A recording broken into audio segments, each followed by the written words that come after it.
agradecer por mais essa oportunidade de estar aqui, para que possamos aprender e aumentar o nosso conhecimento sobre essa doutrina esclarecedora, sobre essa doutrina que nos fortalece a cada dia na nossa vivência, e que os bons espíritos, que por certo aqui estão, possam intuir esses nossos irmãos que farão uso da palavra nessa noite, para que todos nós possamos sair daqui reabastecidos de conhecimento, colocando tudo isso em prática na nossa vida, no dia a dia.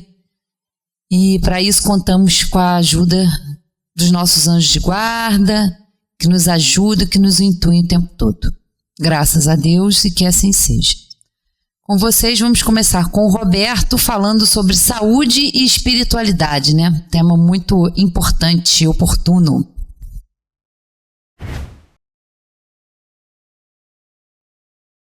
Boa noite, meus irmãos, meus irmãos. Que a paz do nosso Mestre Jesus possa nos envolver, nos dando a tranquilidade e o bom ano. Antes de nós entrarmos propriamente no tema saúde e espiritualidade, eu queria conversar com vocês a respeito de sintonia. Existe uma linguagem que é bastante difundida, que é o Esperanto, que vai, de certa maneira, permitir que a gente possa, nós encarnados, possamos nos comunicar com uma certa facilidade. Mas existe uma linguagem bem mais antiga, e que a gente quase que não se dá conta, que promove uma integração muito mais importante, que é a música. A música, em qualquer língua, ela é escrita da mesma maneira, né? É uma coisa tão simples que a gente às vezes até esquece, né? São 5 linhas, 4 intervalos e 2, 4, 6, 7 letras somente. Dó, Ré, Mi, Fá, Sol, Lá, Si. Com essas 7 letras, vamos dizer assim, colocadas assim. Tem até uma música do Chico que fala de cobrir de redondilhas, né? São umas bolinhas assim que bota nessas 5 linhas ou nos intervalos, e ali se fala a linguagem que é considerada a linguagem universal, porque em qualquer idioma pode escrever, e em qualquer idioma a gente entende, né? E por que eu estou falando a respeito disso? Porque a chave, vamos dizer assim, da nossa existência saudável é a sintonia. É a sintonia que a gente vai estar conosco mesmo e, consequentemente, com o ambiente, o local onde a gente vive, aonde a gente trabalha, no nosso dia a dia, né? Porque assim como a gente vibra, é que as pessoas nos sentem. E assim como as pessoas nos sentem, elas devolvem o mesmo tipo de vibração. Ou seja, quando a gente está bem, a gente atrai pessoas que estão bem. Quando a gente está mal, a gente atrai pessoas que não estão bem também. E no mundo espiritual funciona da mesma maneira. E entre nós e o mundo espiritual também funciona da mesma maneira. Então a gente vai ver que, como a gente sabe, né, no livro dos Espíritos, Kardec perguntou se o mundo espiritual interfere na nossa vida, e o mundo espiritual respondeu que interfere sim, e na maior parte das vezes é o mundo espiritual que nos guia, né? Também no livro dos Médiuns, na questão 294, Kardec pergunta: podem os espíritos guiar o ser humano, né, nas pesquisas científicas e nas descobertas? E eles dizem então que a ciência é obra do gênio, só deve ser adquirida pelo trabalho, pois é somente pelo trabalho que o homem se adianta no seu caminho. Que mérito teria ele se não lhe bastasse senão interrogar os espíritos para saber tudo? Então a questão aqui é que a ação é que vai determinar como nós vamos viver. A nossa ação com relação a tudo que é a nossa existência. A gente vai ter, continuando esse item 294, para o homem da Terra, a saúde pode significar o equilíbrio perfeito dos órgãos materiais. Para o plano espiritual, todavia, a saúde é a perfeita harmonia da alma, para a obtenção da qual muitas vezes há necessidade da contribuição preciosa das moléstias e deficiências transitórias da Terra. Interessantemente, a Organização Mundial de Saúde tem uma definição de saúde muito parecida com isso. É definido como um estado de completo bem-estar físico, mental e social, e não somente a ausência de afecções ou enfermidades. Então a gente vai ver que, é uma tremenda coincidência, que a gente já sabe que não existe. Então o que quer dizer isso? É que a inspiração em algum momento do mundo espiritual trouxe para isso ser fixado para a ciência que a saúde não tem nada a ver com problemas de doença momentânea. Por que momentânea? Porque muitas vezes a gente pensa em termos de 30, 40, 50, 80, 90, Hoje uma pessoa falou comigo, minha avó vai fazer 100 anos esse ano.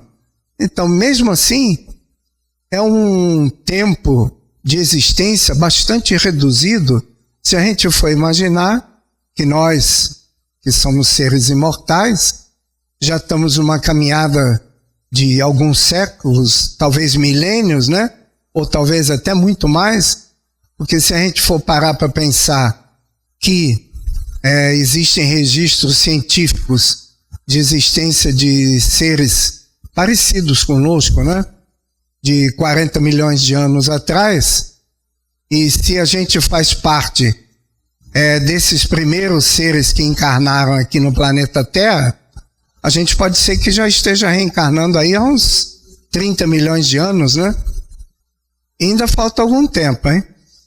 De qualquer maneira, o tempo é uma coisa muito relativa, então a gente vê logo, E, de qualquer maneira, a gente vai ver que esses momentos que a gente tem, então, aonde, de repente, a gente nasce ou, devido a vários fatores, tem que conviver com algum problema físico mais grave, ou alguma doença que a gente tem, ou desde o nascimento, Porque tem crianças que já nascem com, por exemplo, diabetes, ou a gente adquire a diabetes depois de uma certa idade, ou outros problemas, Vamos dizer assim, o grande terror de todos nós, que é o câncer, Que é uma doença que não tem muito a ver com o problema nosso do momento. Muitas vezes sim, mas não sempre, na maior parte das vezes se diz que o câncer é uma doença karmática, Ou seja, é uma doença que a gente tem que passar por ela por motivos que a gente teve algum problema no passado como um ser imortal, Então, mas de qualquer maneira, uma das coisas muito importantes que a gente tem que observar é com relação a essa sintonia com o mundo espiritual. E aí eles continuam aqui dizendo: os espíritos superiores se comprazem nas reuniões sérias onde predomina o amor ao bem e o desejo sincero de instruir-se a melhorar-se e melhorar-se.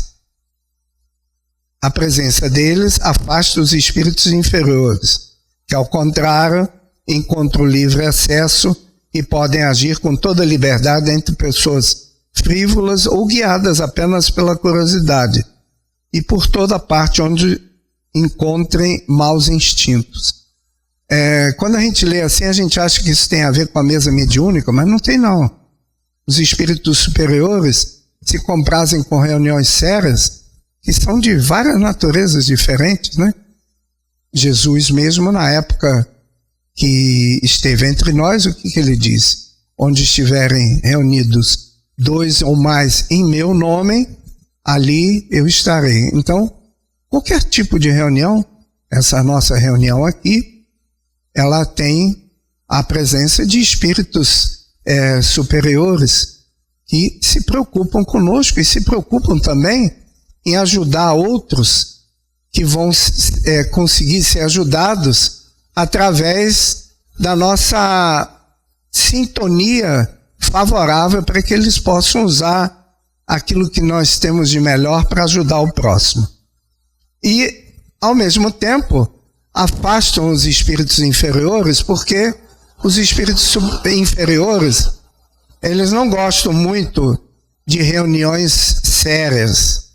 E um dos remédios mais importantes que a gente tem para uma reunião séria é o Evangelho no Lar, que é recomendado para todos nós como sendo um modo de se harmonizar o lar, né? Porque muita gente tem uma casa para morar, mas não tem um lar, porque falta aí uma harmonia, uma vibração de tranquilidade, de bem-estar, tanto para aqueles que estão encarnados como para aqueles que estão desencarnados. E como está dizendo aqui, isso aí afasta aqueles irmãozinhos que não estão muito interessados em equilíbrio, em vibrações de harmonia. A gente vai ver que a ciência, ela teve muita dificuldade devido ao passado, né, em se harmonizar com a espiritualidade. Por que isso? Porque antigamente a igreja tradicional é que cuidava dessa parte da ciência, né? Quem não se lembra, né? Tem lá o nosso irmão e companheiro que disse que a Terra não era o centro do sistema, e sim o Sol, e quase por pouco ele não vai para a fogueira, né? Porque era uma heresia, né? Mas com essa separação da ciência e da religião, houve, de certa maneira, os cientistas achando que não podiam acreditar em Deus, porque uma coisa era incompatível com a outra. Mas isso é normal, né? Quando as coisas mudam, primeiro tem um extremismo muito grande. A gente tem um exemplo aí do Jung, que foi uma pessoa muito importante no estudo da psicologia, né, da psicoterapia, e até hoje existem 2 escolas diferentes de psicologia, né, ou a junguiana ou a... me fugiu agora a outra, o outro... Freud, São as 2 escolas. Então, ele numa entrevista, provavelmente já o pessoal sabendo qual era a opinião dele, numa entrevista a uma TV, uma rádio na época, perguntaram a ele se ele acreditava em Deus, e ele disse que ele não acreditava não, ele sabia que Deus existia. E aí, a partir disso, ele ficou meio desacreditado, porque um cientista não podia acreditar em Deus. Na situação atual, o que a gente sabe? Que a saúde e a espiritualidade, elas estão intimamente ligadas. E no Brasil, assim como no mundo todo, se estuda justamente essa parte que tem muito a ver com o que a Organização Mundial de Saúde fala aqui, que é um estado completo de bem-estar físico, mental e social. Quer dizer, um bem-estar mental é uma mente ligada à parte espiritual, né? A divindade, independente de qual seja a religião ou a crença daquele ser, mas que tenha lugar no seu dia a dia para reflexões, para meditação. E tem aqui numa revista Ligado em Saúde, essa revista, ele fala, a escritora fala a respeito de espiritualidade e saúde.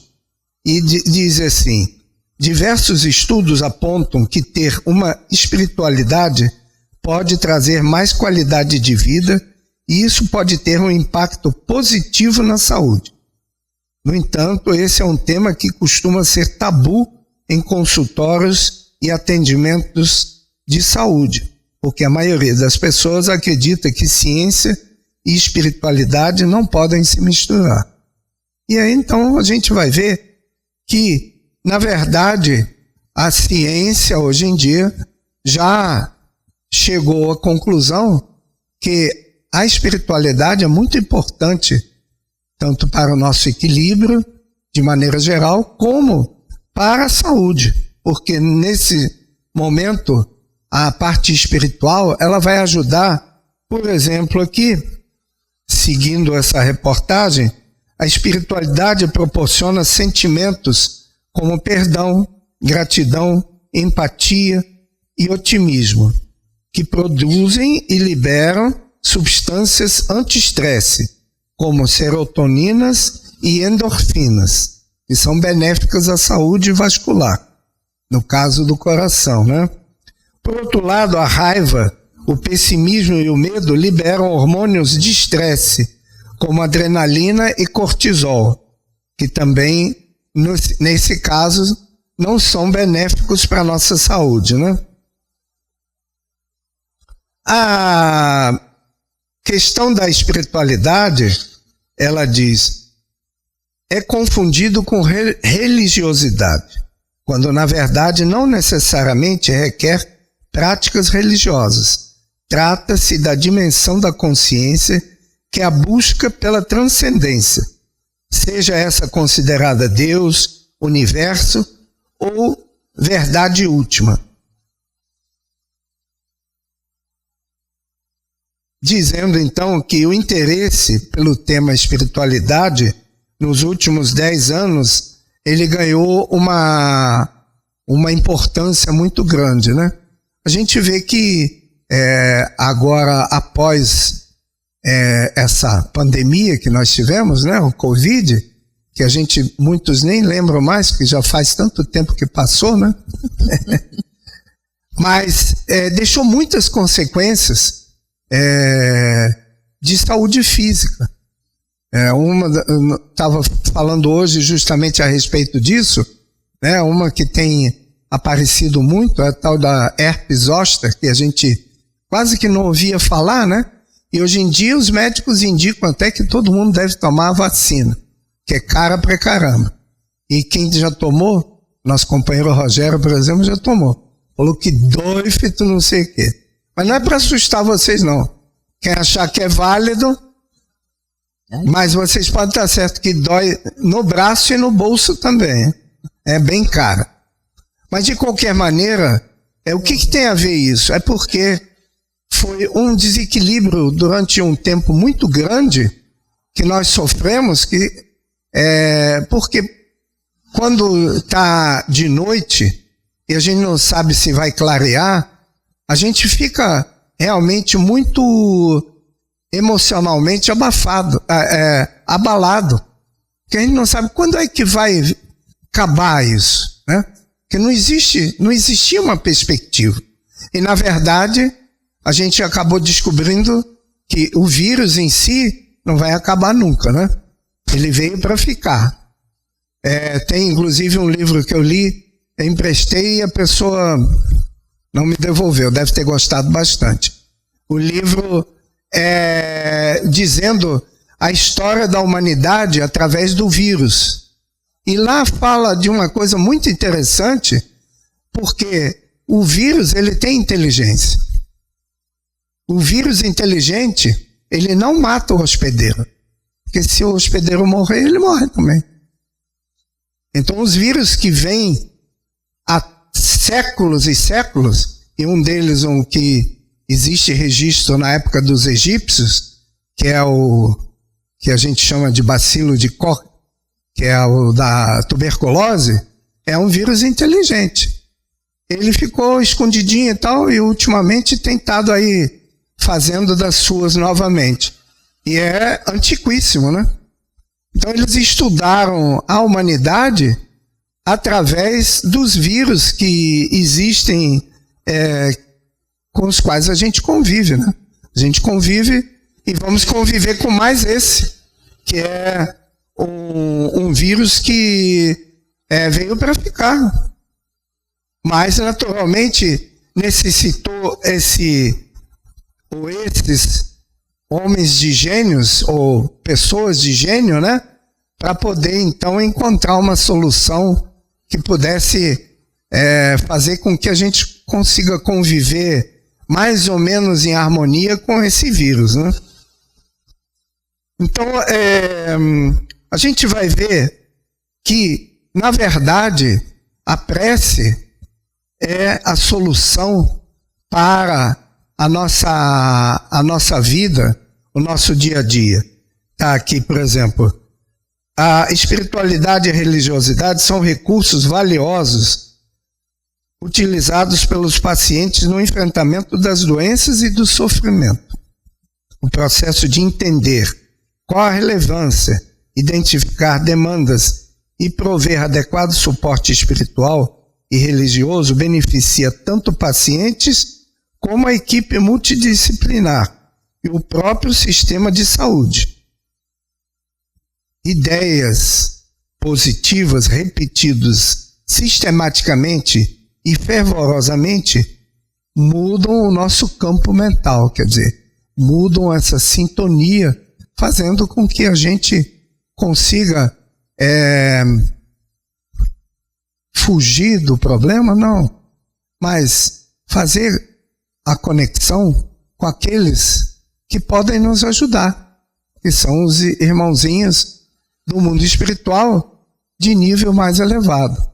E essa conexão vai nos curar? Não, mas vai nos trazer a tranquilidade íntima para que a gente possa, como no caso do Covid, né, conviver, vamos dizer assim, de certa maneira harmonicamente, ou, em muitos outros casos, aceitar o que a gente está passando, né? Porque a gente tem a tendência de querer que aquele problema não exista mais. Mas não existe mágica. O que existe é a gente ter a harmonia íntima e aceitar aquilo que a gente está passando. Em todas as questões, não precisa ser só na questão de saúde, não. A gente vai, durante uma época, eu tive a oportunidade de participar de um grupo de capelania, que a gente ia no hospital para orar junto com as pessoas que estão lá em situação, às vezes, bastante complicada, né? E não parece nada, mas a gente fazer uma prece junto com uma pessoa que está num momento difícil da vida, né? De ela perceber que ela não está só, porque a gente sabe que não está só. Nós temos a companhia de espíritos superiores, aqueles irmãozinhos que se propuseram a estar conosco nos momentos de dificuldade na nossa encarnação, e principalmente aquele, né, que é o nosso anjo da guarda, ou o nome que a gente queira dar. Só que tem uma questão muito importante. Todos os espíritos superiores, eles respeitam profundamente o nosso livre-arbítrio. Então, só se a gente pedir que a gente vai receber ajuda. Porque muita gente acha que, não, ele já sabe o que eu preciso, mas não é assim. A gente tem que expressar a vontade. A ação é essencial para que a gente possa receber ajuda. E para a gente então ficar com uma reflexão, para a Ângela depois poder fazer a parte dela, eu queria deixar para vocês só o seguinte: os bons espíritos nos convidam ao bem, nos sustentam nas provas da vida e nos ajudam a suportá-las com coragem e resignação. Muita paz a todos.